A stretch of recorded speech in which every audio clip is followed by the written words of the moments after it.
Hai, welcome back to Dava Speaks teman-teman semuanya. Gue udah lama banget nggak bahas apapun tentang apapun di YouTube gue ini ya teman-teman semuanya. Jadi gue mau menghidupkan kembali YouTube gue. Pengen banget untuk sharing-sharing lagi sama teman-teman semuanya. Karena 2 bulan atau 3 bulan tanpa YouTube itu rasanya agak hampa dikit ya teman-teman semua. Biasanya gue masih bisa bikin konten di YouTube. Cuman karena kesibukan gue kemarin ya teman-teman. Jadi gue agak harus menyesuaikan diri kembali gitu untuk bisa membagi-bagi waktu gue untuk bikin konten, terutama untuk bikin konten di YouTube teman-teman semuanya. Dan akhirnya sekarang gue memutuskan lagi untuk berkomitmen kembali untuk bikin konten di YouTube. Dan biasanya tuh gue ngebahas tentang public speaking, tapi kali ini gue kayaknya nggak ngebahas tentang public speaking deh guys. Jadi gue bakal ngebahas lebih ke tentang gimana caranya ngedevelop diri sendiri, apa essential skills yang harus dimiliki sama anak muda, gimana cara buat nyampe ke essential skills itu, terus pas di dunia kerja nanti lu bakal ngapain aja. Jadi buat lo yang masih SMA atau masih kuliah, ini adalah channel yang cocok banget untuk lo tonton sebenarnya. Bisa mengerti lebih lanjut. Kira-kira di dunia kerja nanti, gue tuh butuh skill apa dan apa aja soft skill yang menunjang gue untuk sampai ke satu titik level karir yang gue inginkan teman-teman semuanya. Dan gue bakal start dengan soft skill ini, yaitu time management. Jadi gue bakal mulai ngebahas time management dari point of view-nya gue ya teman-teman semuanya ya. Jadi gue bakal coba untuk nge-breakdown nih time management dan juga bagaimana caranya punya time management yang bagus. Jadi kita sama-sama belajar. Time management gue juga bukan yang bagus banget, tapi gue at least teman-teman, gue at least punya 24 jam sehari yang menurut gue selalu cukup untuk mengerjakan 5 kegiatan gue setiap hari. Yang pertama itu adalah gue full time worker di salah satu startup di Indonesia teman-teman semuanya. Yang kedua adalah gue punya bisnis namanya Ungkarl. Gue punya bisnis teman-teman yang bergerak di bidang fashion bersama dengan sahabat gue Alvin. Yang ketiga adalah gue punya Dava Speaks. Yang mana Dava Speaks ini sebenarnya kebagi juga jadi Dava Speaks webinar, internal community, terus abis itu juga Dava Speaks Instagram, ada Dava Speaks YouTube. Jadi ada banyak. Ada Dava Speaks TikTok juga. Jadi kayak ada banyak banget Dava Speaks itu. Keempat itu adalah gue juga lagi kuliah S2 di salah satu kampus swasta di Jakarta Barat teman-teman semuanya. Dan itu cukup menyita waktu gue banget loh. Yang terakhir yang kelima itu yang gue lakuin itu adalah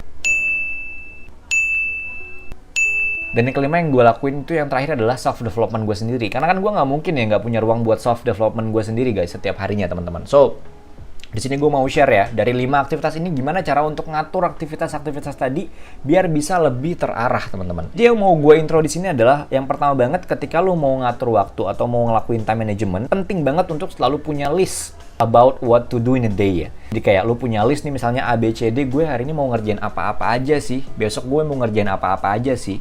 Jadi kayak sehari itu bener-bener jadi hari yang produktif buat lu. Karena sibuk itu bukan berarti produktif kan guys, tapi kalau lu produktif tuh at least lu bisa menghasilkan output yang banyak untuk hidup lu gitu. Dan itu yang dibutuhkan sih sebenarnya. Gue paham bahwa proses itu penting juga, tapi output juga penting sih untuk hidup kita teman-teman semuanya. Bikin konten, tapi kalau outputnya nggak ada, artinya kontennya nggak ada yang dipublish, cuma dibikin doang, sama aja bohong kan. Misalnya kayak gitu deh simpelnya ya. Dan gue bakal share nih gimana caranya gue bisa manage waktu gue yang beragam tadi, yang harus gue alokasikan ke berbagai macam tempat, sehingga 24 jam sehari itu tetap bikin gue cukup tidur dan juga tetap bisa bikin gue bekerja dengan baik di kantor. Di satu sisi bisnis gue juga jalan running well aja gitu teman-teman. Oke? Dan sekarang gue tadi udah ngebahas tentang bikin to-do list ya teman-teman semuanya ya. Nah yang kedua, setelah lu bikin to-do list, lu harus scheduling. Jadi to-do listnya itu di schedule teman-teman semuanya. Lu bikin to-do list nih A, B, C, D, E, F, G, tapi harus ada schedule-nya. Misalnya lu hari ini pagi jam 7 pagi mau mandi pagi nih, terus habis itu jam 8 lu mau baca buku, jam 9 lu pergi ke gym misalnya kayak gitu. Nah itu tuh harus ditulis gitu loh guys. Kenapa? Karena kalau misalkan lu nggak scheduling, artinya lu nggak bisa bikin deadline yang rigid buat hidup lu sendiri di hari itu gitu. Ketika lu nggak bisa bikin deadline buat diri lu sendiri, ya maka diri lu bakal banyak leha-lehanya, bakal banyak nyantai-nyantainya gitu. Nah ini yang biasa dialami sama anak muda nih, termasuk gue juga sih. Kalau kita udah mulai nyantai sama sosial media gitu ya, udah mulai ngeliatin TikTok, udah mulai ngeliatin Instagram, tuh kita biasanya bakal lupa tuh. Kalau, oh iya ya, gue punya banyak task yang harus gue kerjain today gitu. Tapi ketika lu bikin setup your plan, your schedule, your to-do list, itu udah ada jam-jamnya dalam satu hari, itu bakal ngebantu lu banget. Terus yang ketiga, untuk bisa mengcombine to-do list dan juga jadwal tadi, biasanya gue akan gunakan Google Calendar teman-teman semuanya. Kalau misalkan lo mau lihat Google Calendar gue yang ada di sini, ini cukup padat sebenarnya teman-teman. Jadi dalam sehari itu gue ada banyak kegiatan, dan ini adalah Google Calendar gue di kantor. Jadi sekilas aja ya gue tunjukin di kantor. Ini adalah Google Calendar gue sehari-hari teman-teman semuanya. Jadi gue punya 2 Google Calendar, dan teman-teman semuanya, gue juga harus mengintegrasikan antara Google Calendar gue yang di kantor dan Google Calendar gue yang ada di sehari-hari gitu. Pertanyaannya gimana caranya? Nggak susah kok, nggak susah. Untuk bisa mengintegrasikan to-do list lu juga dengan apa yang lu mau lakukan setiap hari, biar tetap tertata dengan rapi, ada konsep yang namanya Eisenhower Matrix.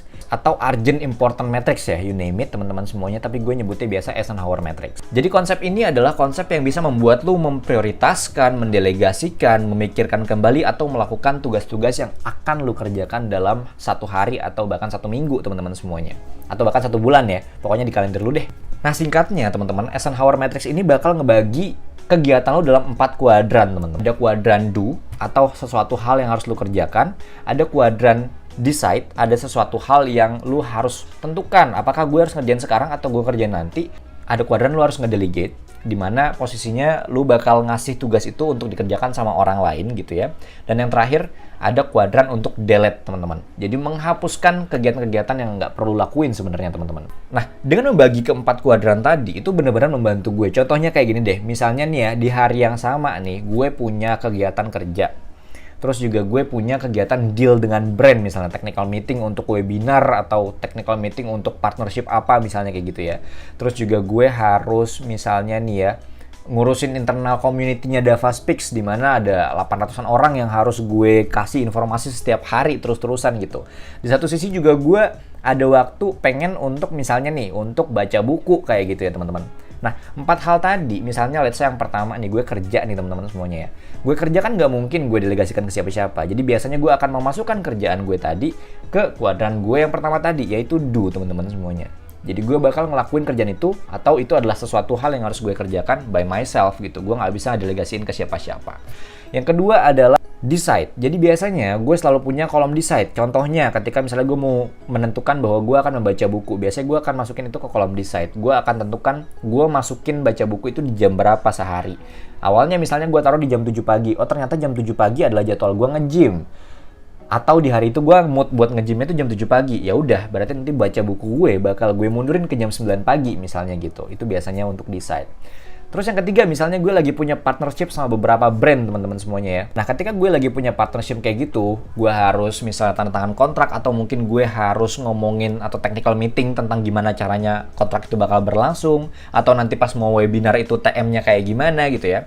Nah biasanya gue bakal masukin ke kuadran gue yang ketiga nih, yaitu delegate gitu. Jadi gue bakal minta manajer gue untuk tolong untuk wakilin gue untuk bikin kontrak, atau untuk deal-dealan kontrak, atau untuk sekedar melihat nih prosesnya nanti webinar bakal kayak gimana sih, atau kegiatan kita dengan brand tersebut tuh bakal kayak gimana. Yang tujuannya apa? Tujuannya dia akan merepresentasikan gue dan membuat gue punya waktu untuk mengerjakan hal yang lain gitu teman-teman.